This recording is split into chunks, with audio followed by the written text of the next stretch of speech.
Cuban asylum seeker Dionel Perez-Hernandez has been detained for more than a year, even though he gave up on his case and volunteered to be deported 9 months ago. Esto que tiene con nosotros es un tráfico de personas legal.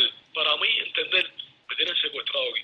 After ICE failed to put him on a flight home, Cuba closed its border because of COVID-19, making it impossible for the US to deport any Cuban. Still, ICE is keeping many of them detained indefinitely in immigration jails across the country, where social distancing is difficult and chances of contracting the virus are high. Todas estas personas que todos que estamos aquí cogimos coronavirus, sentimos el olfato, perdimos el sabor, nos dio fiebre, nos dio de todo. ICE has refused multiple requests to release Perez-Hernandez under supervision to his American relatives in Miami. That's despite the fact that Perez-Hernandez has no criminal record. We want to be with him. Please let him go out. Experts and advocates say Perez-Hernandez's extended detention is starting to be legally questionable. ICE didn't respond to Newsy's multiple requests for a comment. A long-standing Supreme Court decision generally requires that immigrants with deportation orders be released after 6 months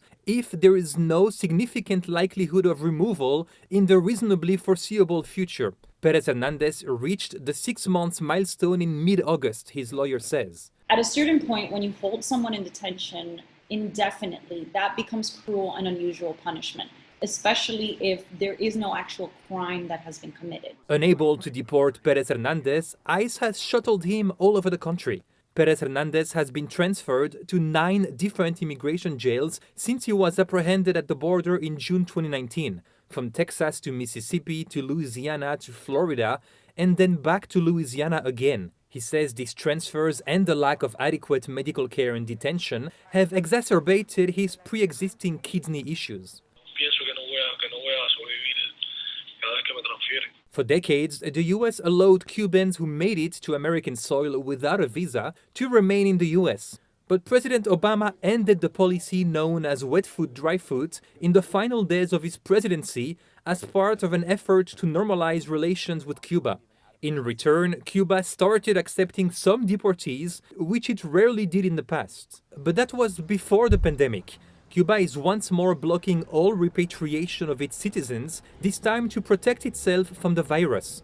Yet, the Trump administration is keeping many of them indefinitely behind bars. Sé que verdad aquí en los Estados Unidos que había democracia, que había derecho, que había humanidad.